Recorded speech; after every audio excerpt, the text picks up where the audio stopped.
queridos irmãos espíritas, caros amigos que nos acompanham através da Web TV Mansão do Caminho. Que tenhamos uma noite de paz.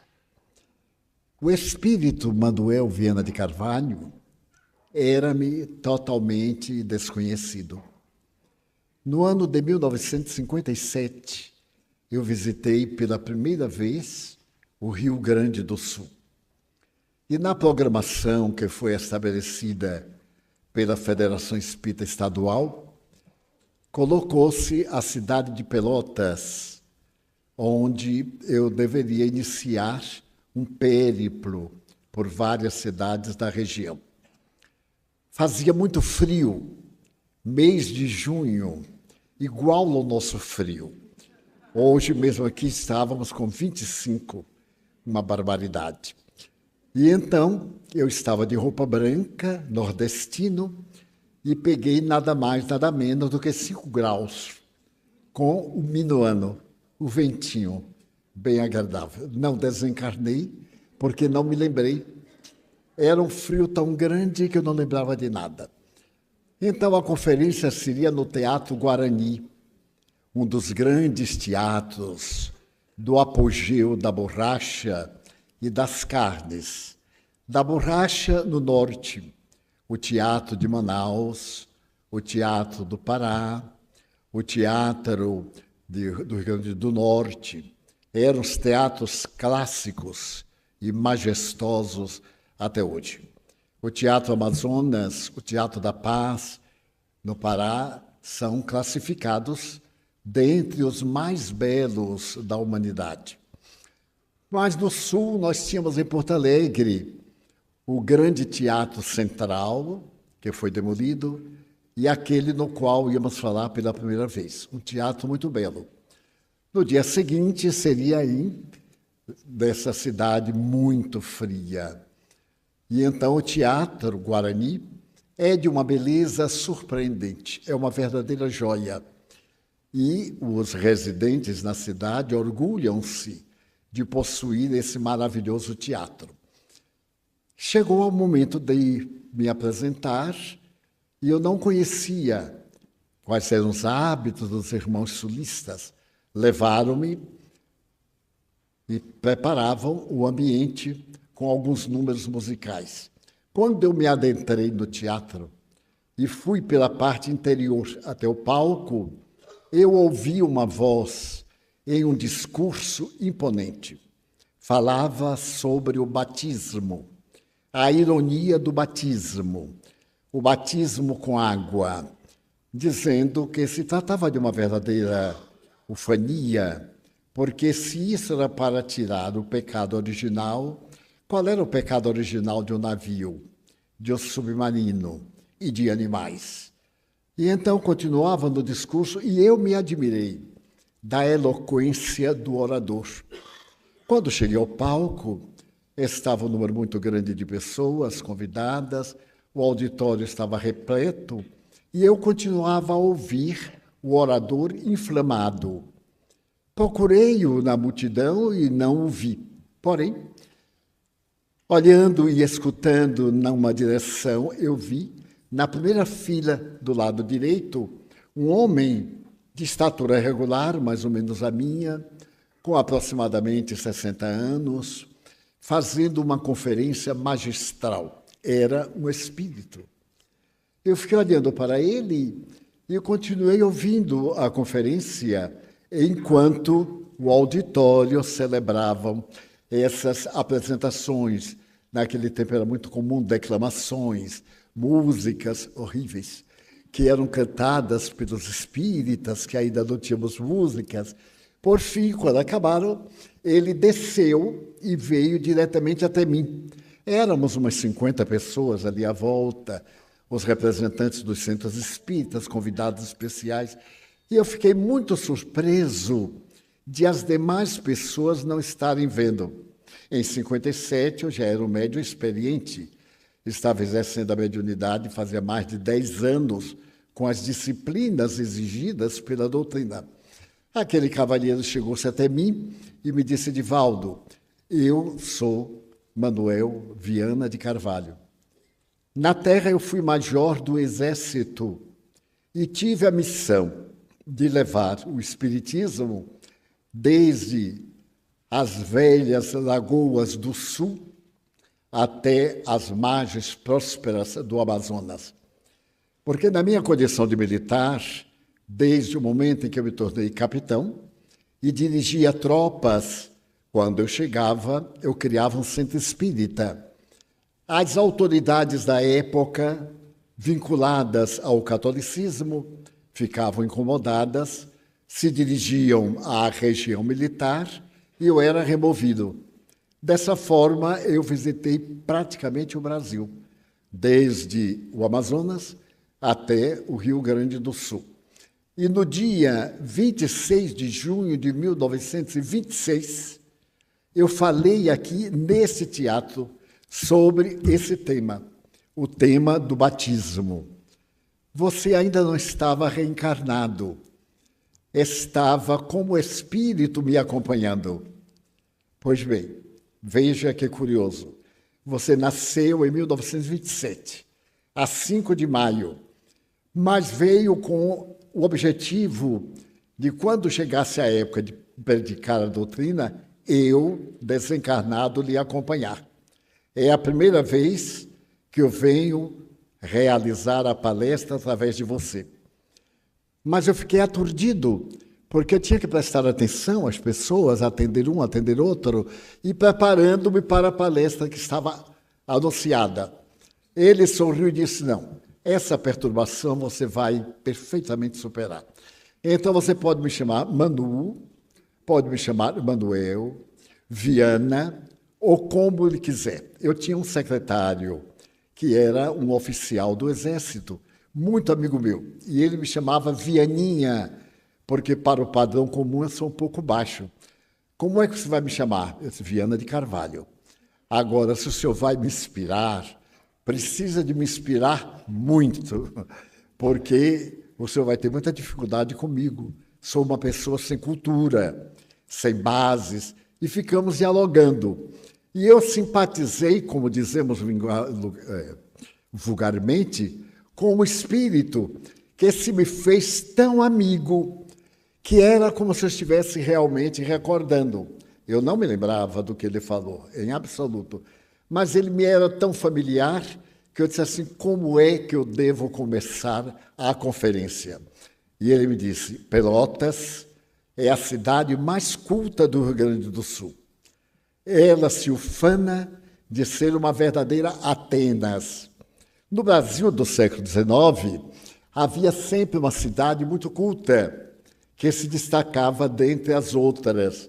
Você já falou na cidade de Franca, no estado de São Paulo. Franca é a nossa Atenas paulista. E então você está num lugar muito culto. Eu vou inspirá-lo de uma maneira inteligente, para captar a atenção de jornalistas e de estudantes que vieram observar o que você vai dizer. Ele disse, mas me pediram para falar do Evangelho. Eu disse, sim. Falar do Evangelho, no entanto, não quer dizer que você fale muito simples. Nós vamos começar historicamente com a Renascença, por volta do século XV, XVI. A Renascença italiana, os vultos mais importantes, a mudança de linguagem, a Renascença que começou com Dante Alighieri no século XIII e que não terminou até hoje com o Livro dos Espíritos. Nisto, alguém disse, e com a palavra de Valdo Franco. Eu estava metade ouvindo o Espírito, metade prestando atenção. Então eu levantei, fiz a saudação e comecei falando sobre Dante Alighieri. Eu confesso que eu não conhecia muito Dante Alighieri. Eu conheci o que todo mundo sabe, que leu em seleções do The Digest, em comentários, os detalhes a respeito da Divina Comédia. E eu comecei contando que depois da morte de Dante Alighieri, a Divina Comédia ainda não estava concluída e já estava publicada em Florença, somente a primeira e a segunda parte. E certo dia, o filho de Dante Alighieri estava dormindo quando teve um sonho. Apareceu-lhe o pai e disse-lhe: chame o nosso advogado e vá à casa em que eu faleci, para pegar os últimos cantos da Divina Comédia. Estão em um pequeno cofre na sala de jantar, cobertos por uma pintura. Retiram, porque a obra está incompleta. O rapaz levantou-se, era madrugada, foi à residência do advogado, chegaram ambos e encontraram, por detrás de um painel, daqueles painéis japoneses de tela, pintados, um cofre que estava aberto e ali os 12 cantos da Divina Comédia, a viagem ao céu. Então eu comecei a contar como se eu tivesse lido em algum lugar. A ideia chegava-me à mente como se fosse uma recordação. E eu fui falando e me encantando, porque eu dizia: nossa, mas eu sou inteligente. Como é que eu posso falar uma coisa que eu não sei? E deslumbrado com entusiasmo, esse entusiasmo nordestino, e o mais notável é que era verdade. E então, a partir daí, a Divina Comédia passou a ser a obra básica do Renascimento italiano das letras, como Portugal, como Espanha, que tiveram nas suas obras de Dom Quixote, e em Portugal, Camões. E então eu comecei a falar da história do Renascimento das letras e dos grandes personagens da França, da Itália e da Inglaterra, para concluir em O Livro dos Espíritos como sendo a pérola. Ainda recordo-me da frase: o Livro dos Espíritos pode ser considerado uma pérola de Ofir, colocado na coroa de um rei, a brilhar indefinidamente. E aí o povo bateu palma, eu digo: nossa, então está certo, porque nem eu sabia que estava certo. Foi assim que eu tomei conhecimento com o espírito Viana de Carvalho. Ele ficou meu amigo e começou a me apresentar a outros espíritos que no futuro, nós estamos aí em 1957, iriam comunicar-se por meu intermédio. E ele me disse que havia sido um escritor, que infelizmente somente alguns jornais antigos, anteriores aos anos 20, jornais espíritas, teriam páginas suas. E eu comecei a mandar essas páginas para a revista O Reformador. Mas ninguém encontrava as páginas do Viana para comparar o estilo, porque se conhece o autor pelo seu estilo. Passaram-se os anos, ele escreveu 4 livros por meu intermédio. Esse, inclusive, é um livro sui generis, porque Joana de Ângeles escreveu 10 momentos.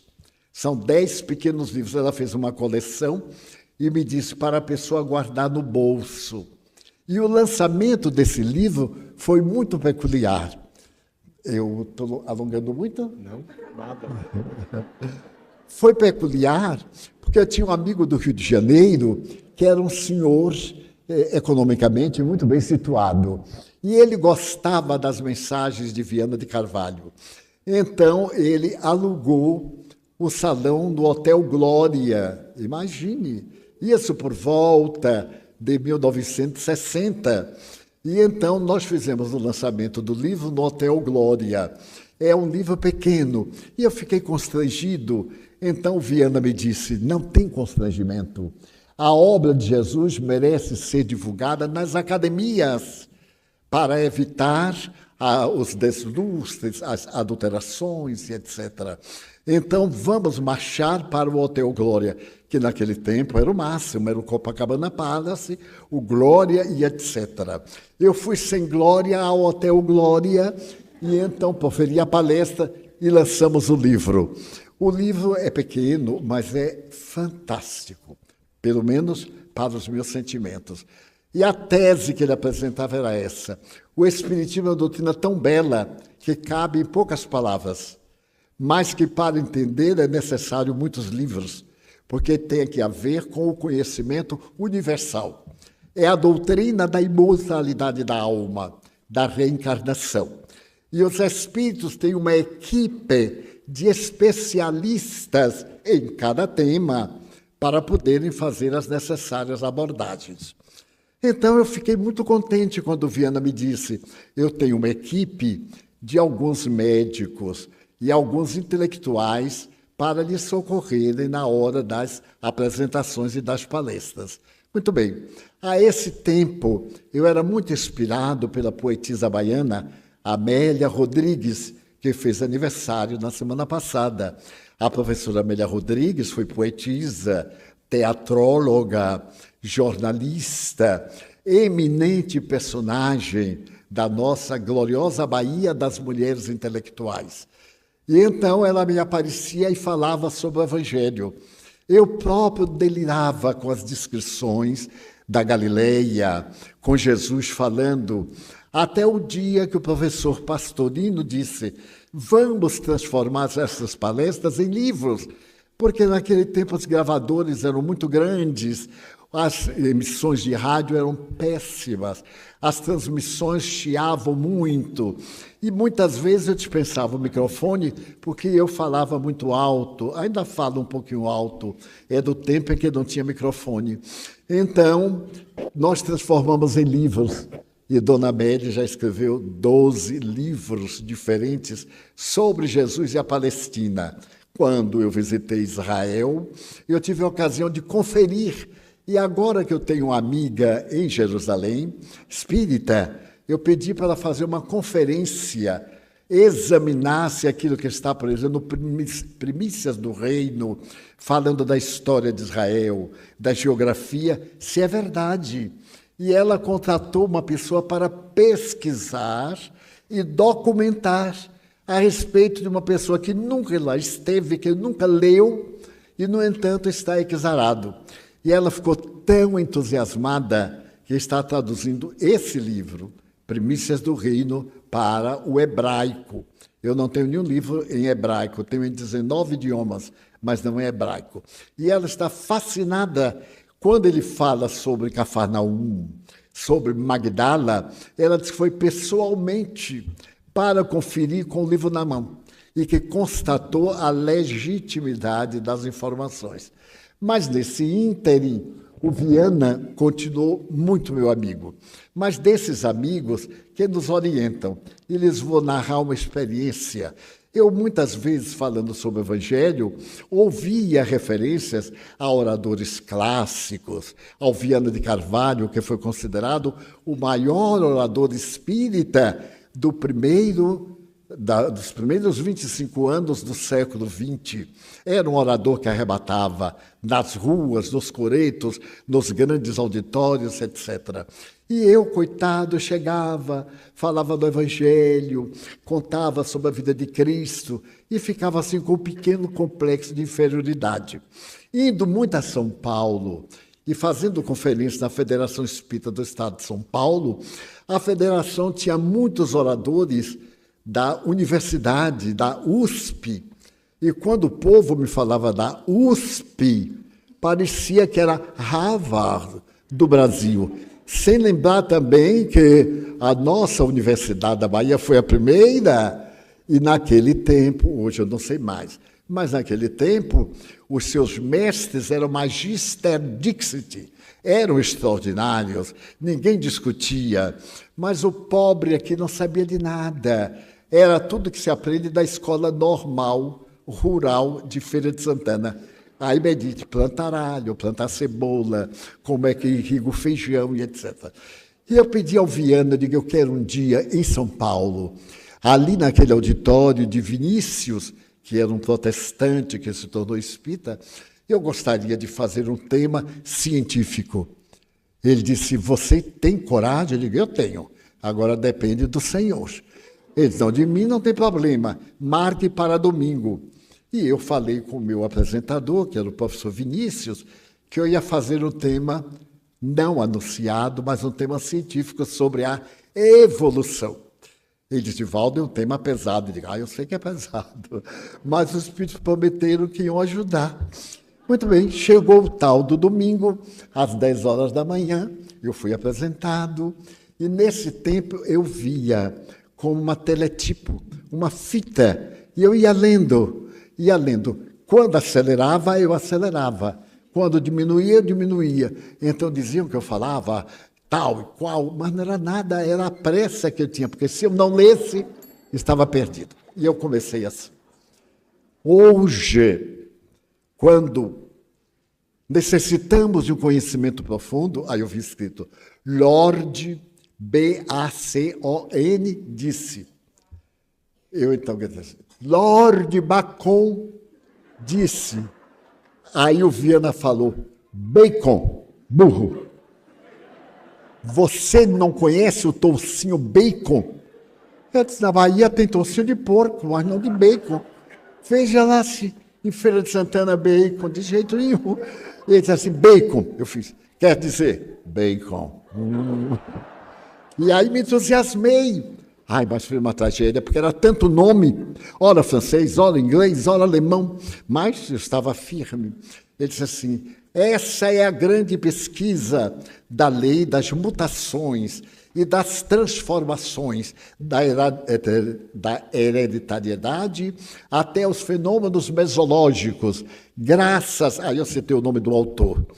Mas, em verdade, lá vem a tragédia. O verdadeiro autor, além de Bacon, que disse uma filosofia profunda, leva a mente do homem à verdade. Uma filosofia superficial leva a mente do homem ao materialismo. Mas entre eles existem, por exemplo, Erasmus, avô de Charles Darwin, até eu fui muito bem. E existe Goethe, eu sabia pronunciar Goethe, antes eu pronunciava Goethe, mas eu tenho uma amiga suíça, e ela me disse, em alemão não tem os sons agudos, é Goethe. E também não tem os acentos, toda palavra é acentuada. Então eu falava e ela corrigia. Aí eu falei o Goethe, que nem os paulistas entenderam. E Goethe, aí todo mundo olhou e eu estava nadando em felicidade. Mas veio o nome, e quando eu disse o nome, o Viana disse, novamente errou o burro. Ele é francês. Mas eu vi aquele nome tão bonito, eu pensei que era inglês e mandei o som em inglês. Não era. Foi assim que eu aprendi. E aí eu fui caindo e levantando e falei sobre uma das grandes teses que eu sintetizei de alguma forma em nosso último encontro. E então Viana de Carvalho revelou-se um profundo estudioso. Na CAPEM, Caixa de Pecúlio dos Militares do Rio de Janeiro, havia muitos intelectuais, muitos militares, generais, marechais, havia 2. E um dia eles me propuseram escreverem perguntas para o Viana responder. E elegeram 10 cientistas na filosofia, na genética, na música, na arte, na geografia, na história. E eles me mandaram 60 perguntas. E eu perguntei ao Viana, você é capaz de responder? Ele disse, o que eu não souber, eu pergunto. Em 2 tardes ele respondeu as perguntas. Eu fiquei entusiasmado, mas o meu problema é que eu não sabia se estava certo. Não tinha quem conferir. Então mandei logo para a CAPEM no Rio e teve o aval, o livro foi publicado. Foi nesse ínterim que eu estava escrevendo Momentos, porque às vezes eu escrevo 4, 5 livros de uma vez. Cada dia vem um espírito e escreve o dele. Antes eu armazenava em pastas especiais. Agora, armazena no computador, é uma maravilha, porque não dá nenhum trabalho. Quando eu vou digitar, digito já do livro do responsável. E então, Joana me disse, olha, agora precisamos de editar um livro sobre esses momentos ricos de consolação. E convidou Viana. Ele aí contribuiu escrevendo esses momentos de consolação. Esses momentos de consolação, ele começa fazendo uma análise muito científica da vida. O primeiro capítulo é um capítulo bastante complexo. O segundo capítulo, eles fazem uma análise da Rússia. O livro já tem uns 12 anos, mais ou menos. E faz uma análise de que a Rússia veio existir depois do ano de 1516. Eram tribos, e essas tribos se uniram depois que uma cidade se destacou, que seria mais tarde uma das capitais, e surgiu a cidade de Moscou. Então, 2 religiosos vieram da Itália para montar a linguagem, o alfabeto, a gramática. E ele fala, então, dos grandes escritores, principalmente de Tolstói, de Dostoiévski, e etc. E o grande pai daquela doutrina que foi proibida durante a ditadura soviética, as grandes lutas entre a Rússia e os Estados Unidos, o doutor, deixa-me ver, a respeito de um médico cientista, que foi um filme muito bom, maravilhoso, e daí ele resolveu dar essa contribuição que está exarada nesse livro a que o Laudes se refere. Vale a pena nós darmos uma olhada nessa constituição científica das suas palavras ao lado das palavras de Joana de Ângeles. Divaldo, a dificuldade de entrevistar o médium, porque muitas das perguntas já foram respondidas, não é? Mas, quando nós aprofundamos aqui no livro, no Momentos de Sublimação, Viana nos exige recorrermos a fontes externas, tamanho o conteúdo histórico que ele coloca nestas páginas, como você agora mesmo nos diz. Mas ele começa citando desde a época de Justiniano, no imperador, chegando em Césares de Rússia do século XVI, nos trazendo até a Revolução Bolchevique, nos apresentando nessas fontes históricas que muitas das lutas tinham um sentido real para tentar romper os laços religiosos. Eu gostaria de indagar qual a importância da história para esse aprendizado na sustentação deste laço com o Criador. De alta relevância, porque nós somos o nosso passado histórico, as nossas raízes de natureza sociológica, de natureza histórica, são muito importantes.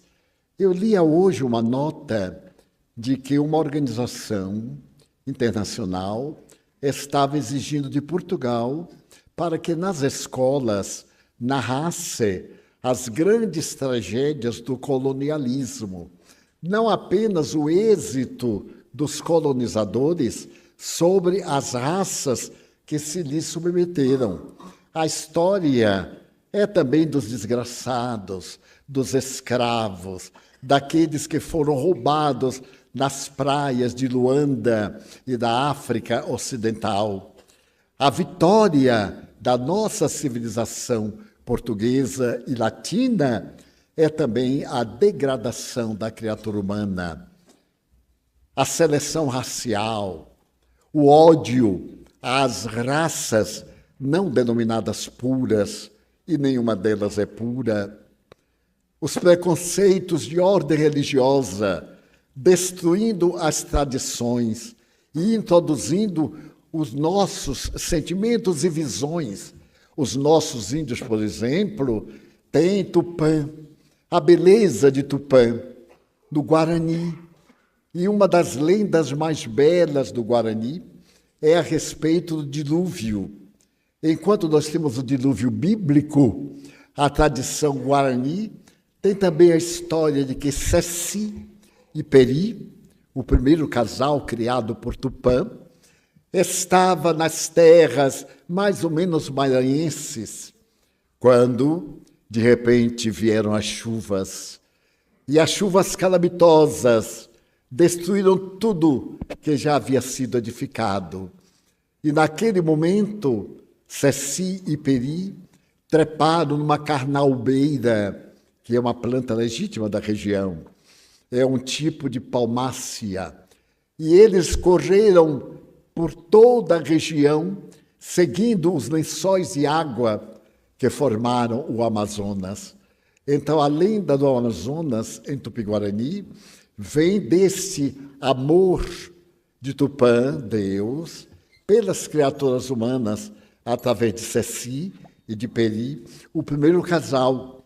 Então, pede que nós respeitemos as culturas indígenas, sobre as quais colocamos os nossos alicerces. Se a cultura ancestral brasileira é pobre, os maias, os astecas, os incas e aquelas gerações que os precederam eram notáveis matemáticos. Quando nós vemos a pirâmide de Quéops, de Quéfrens e de Miquerinos, e vemos a grande esfinge encerrando mistérios matemáticos, ficamos surpresos de que aqueles amontoados de pedra têm seus corredores, suas salas de estudo, seus locais para os despojos mortos e, ademais, uma previsão da ciência. No ápice da pirâmide de Quéops havia uma abertura que ainda existe. Aquela parte era coberta de uma pedra especial que os tempos destruíram. E ali, naquela abertura, passa o meridiano inicial. Exatamente na abertura da pirâmide passa o meridiano que vai passar em Londres para o estudo dos meridianos e dos paralelos da Terra. Na base, nós vamos encontrar um cálculo algébrico que define o volume da Terra, os graus de colocação no espaço e, ao mesmo tempo, as percepções a respeito dos milagres da vida. No interior das furnas, nós temos várias pinturas antiquíssimas falando sobre o ser, trepanação craniana, cirurgias dentárias, o uso de substâncias para diminuir a dor, realizado pelos egípcios antigos, como no momento de mumificar, tirar as vísceras, preencher a vida e deixar um legado que ainda hoje preocupa a fisiologia, esse legado, preocupa a engenharia, como chegaram aquelas pedras de 20 toneladas cada uma. Aquele trabalho de colocá-las quadrangulares para encaixar, não tem um reboco, não tem um cimento, nada. Elas estão ligadas de tal forma que a lâmina de uma gilete não passa. Com que instrumentos eles conseguiram cortar e trazerem de região bem distante do Vale dos Mortos, onde estão esses cemitérios magníficos.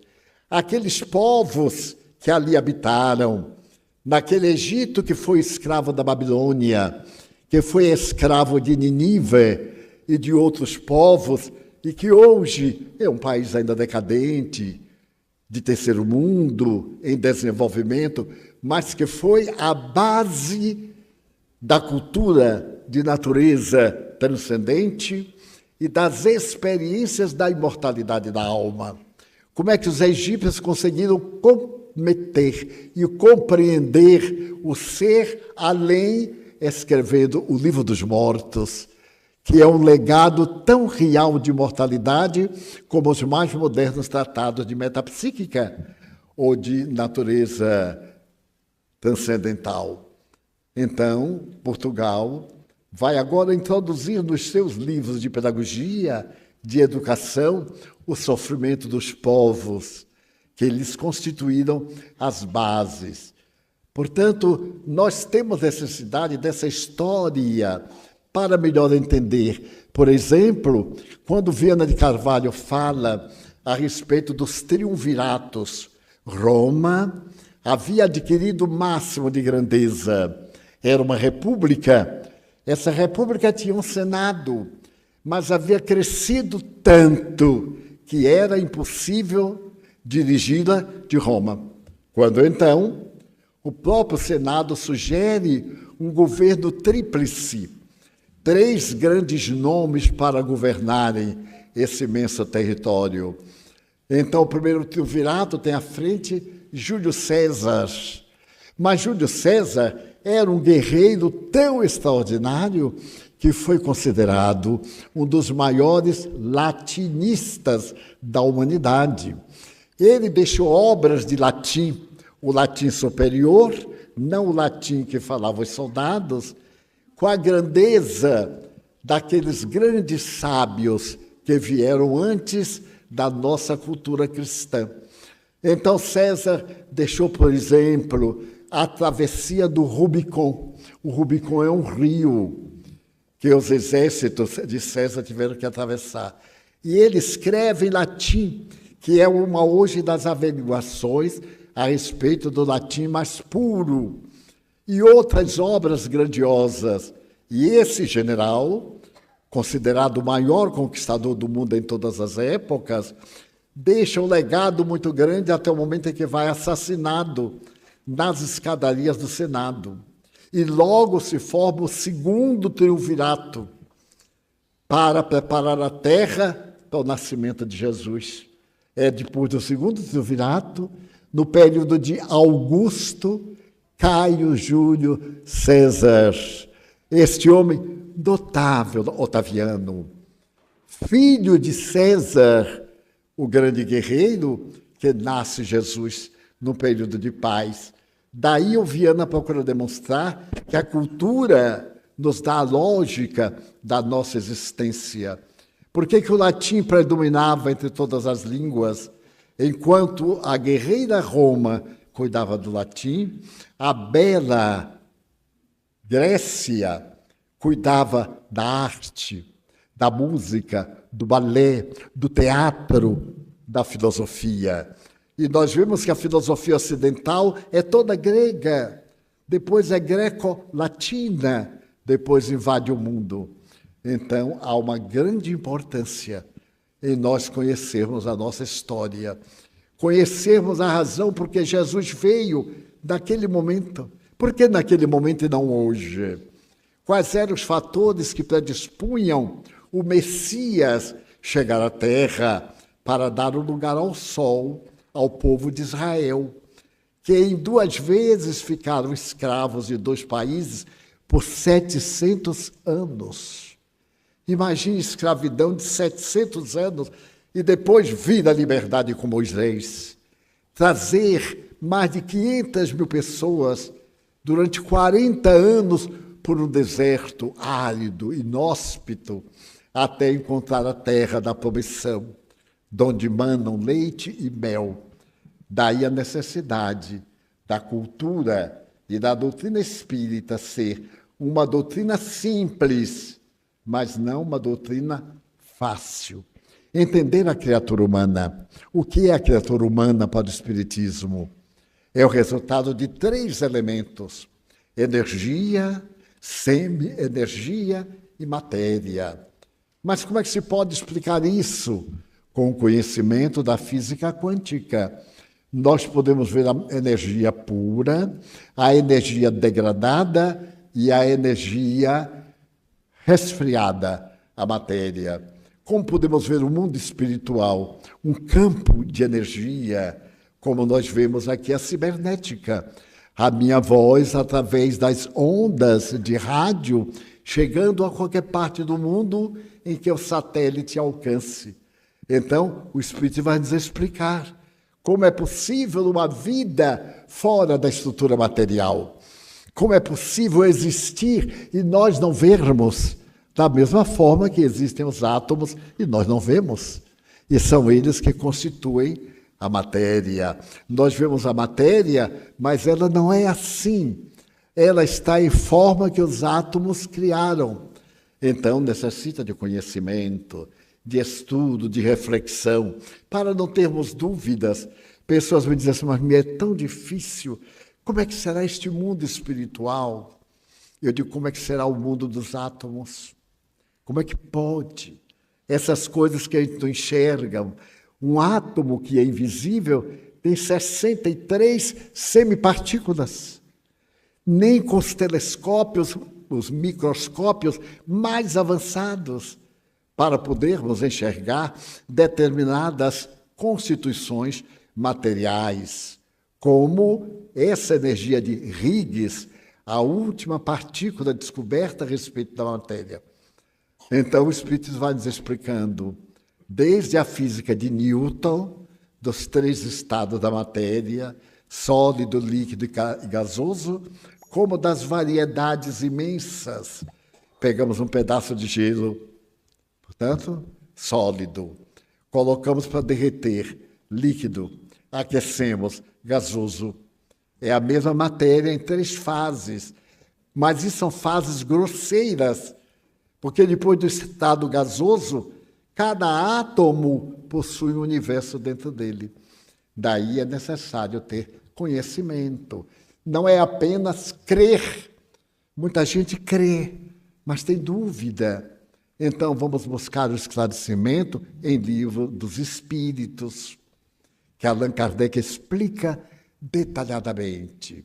No Livro dos Médiuns, como é que pode uma energia se comunicar através da criatura? Da mesma forma que a minha voz, através de um aparelho de transmissão, vai para a ponta de uma antena e essa antena joga numa outra antena de rádio em um satélite que transmite para uma outra estação e vai terminar sendo ouvida. Então não podemos ter dúvida, porque tudo é tão lógico, através de paralelismos.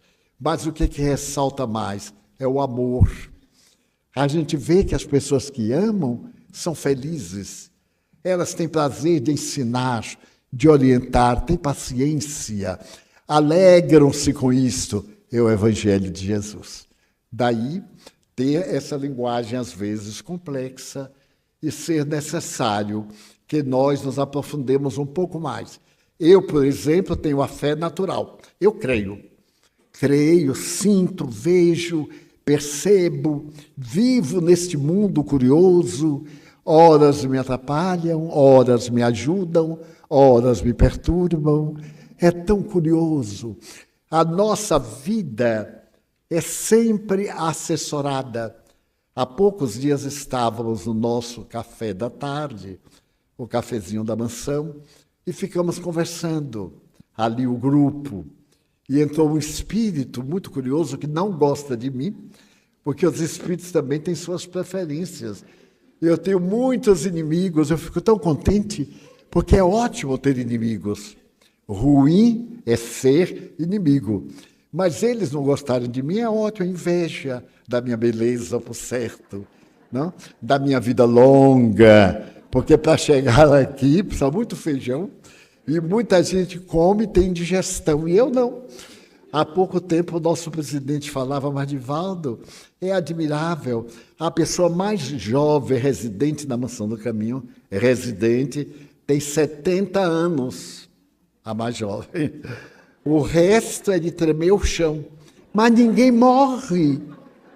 É uma coisa incrível. Adoece, ninguém pegou Covid, nem convidado, nem nada. As velhinhas tudo de máscara, uma gracinha, não pegaram nem gripe, nem resfriado. É um desafio. Não é porque é uma comunidade muito grande, é a nossa comunidade. O médico disse, não saia do andar, que você, se a Covid lhe olhar, já lhe mata por causa da sua idade. Eu disse, mas qual idade? O que já viu? Enfrentei a Covid. Ela até apareceu, eu digo assim, nota 0, hein? Eu estou aqui esquecido. Pois bem, essas pessoas têm um estômago muito delicado. Essas velhinhas com velhinho fazem um lanchezinho antes de dormir, de carne de porco, de feijoada, essas coisinhas assim, de rabada, essas coisinhas leves. Então, o nosso presidente ficou e disse, mas como é que pode? Fulana, não disse o nome todo, né, porque é proibido, tem 85 anos e um apetite que é impressionante. É a 4ª refeição. Tem o café da manhã, como dizia um ex-presidente, pelo menos o brasileiro tem que comer 3 vezes, aqui são 4. O da manhã, que é mais ou menos assim, um beijo bem forte. Meio-dia, Deus tenha compaixão de nós. 5 horas, também aquele reforço, porque a gente vai ter reunião, vai desgastar mais 10 horas da noite, está tudo alegrinho, ali agitado, e não faz mal. Como é que pode? A alegria de viver. E nós já tentamos ver se acabávamos com esse lanchezinho, porque dizem que é muito pesado, não sei para quem, porque todo mundo cai na cama, dorme, não tem digestão, não tem nada. O máximo que nós temos é um remedinho para ajudar a digestão. Nada mais. Então, o quê? É a alegria imensa de viver. A certeza que nos dá esta fé maravilhosa. Divaldo, a benfeitora, no início da obra, ela coloca que essas páginas estariam auxiliando a criatura humana a construir um roteiro de paz e de sublimação. E ela encerra a obra nos trazendo uma mensagem da sublimidade do amor. Você poderia nos levar um pouquinho mais a fundo sobre essa mensagem? O meu problema é que eu falo pouco, não consigo falar muito. Mas Deus tenha piedade de nós. À medida que nós somos esclarecidos, a vida tem mais cor. Faz algum tempo eu fiz uma cirurgia de catarata. Eu enxerguei sempre muito bem, eu achava. E um dia, por fim, eu fui ao médico, mas fazer um exame. Você está com uma catarata. E ainda está numa fase boa, você pode operar. Ele disse, mas doutor, não diminuiu nada. Eu leio sem óculos, tudo bem. Ele disse, mas é bom você fazer. Eu perguntei a ele assim, posteriormente dói muito? Ele disse, não, é muito fácil. Aí eu fiz a tal da operação. E quando eu terminei, disse, agora tem o outro olho. Eu digo, meu Deus, por que tudo é tão complicado? Por que não fez logo os 2 olhos de uma vez? Mas aí marcou, eu fiz. Mas quando tirou o algodão que eu olhei, a vida era diferente do que eu via.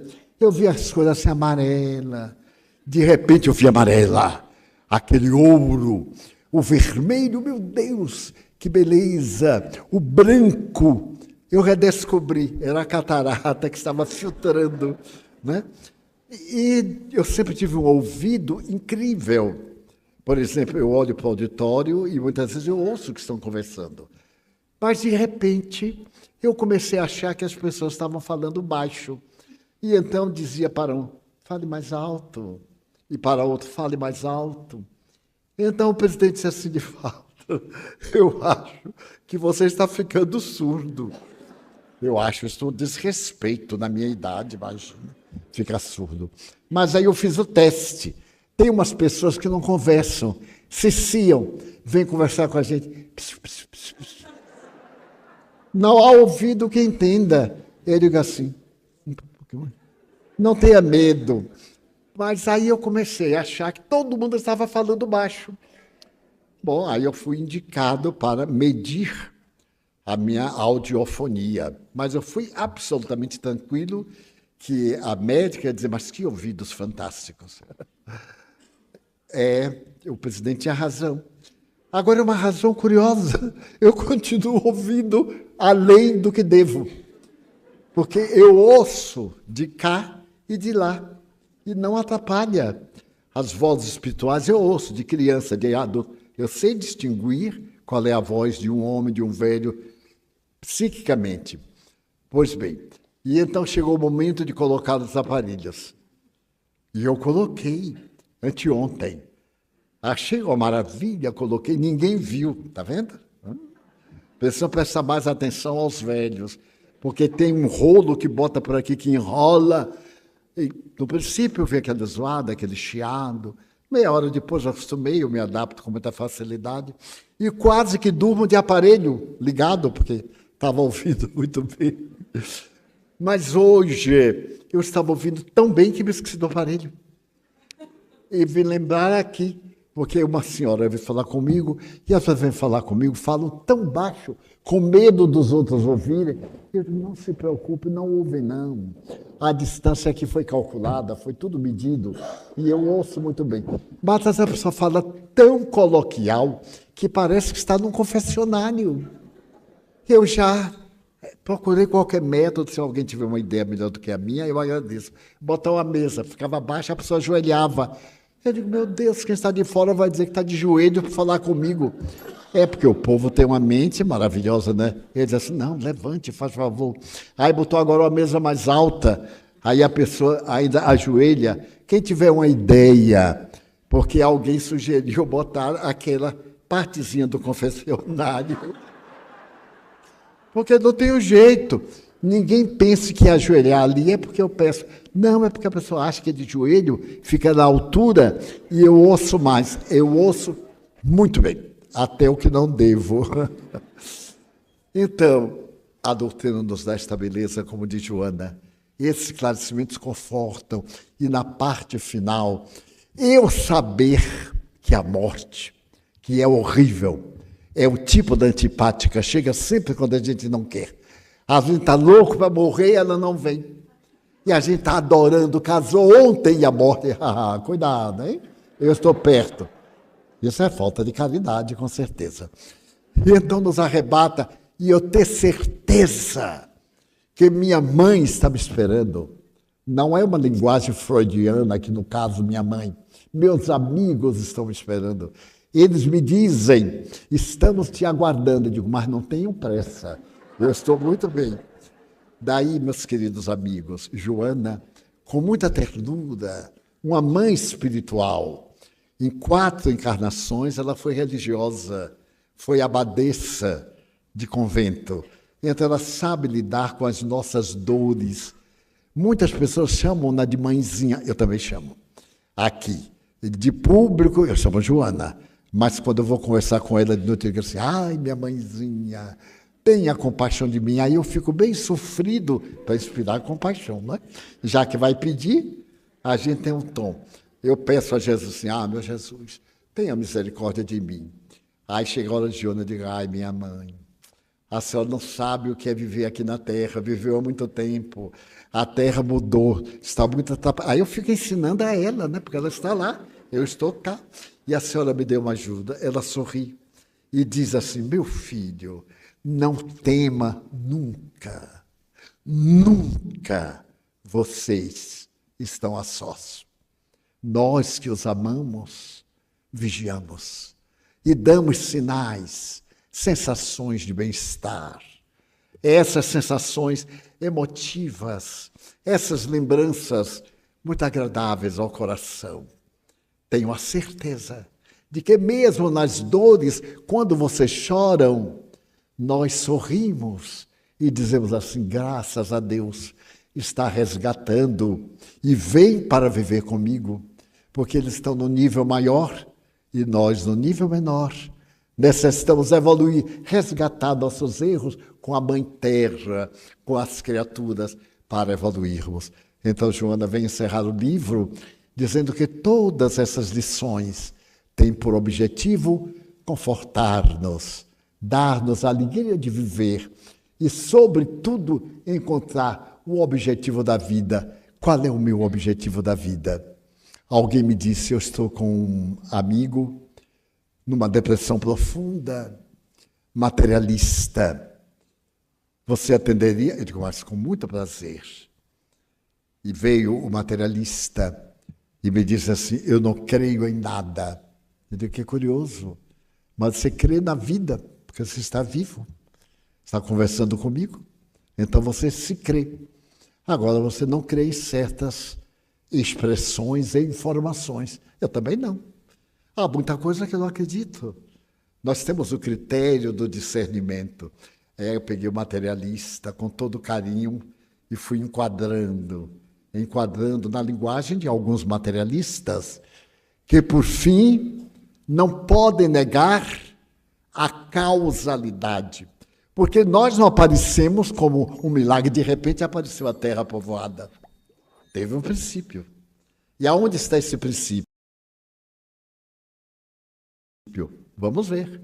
Vamos aí à ciência, vamos à filosofia, vamos à religião.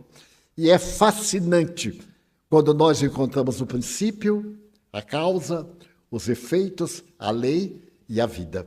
Essa vida que nos une aqui como irmãos buscando a felicidade.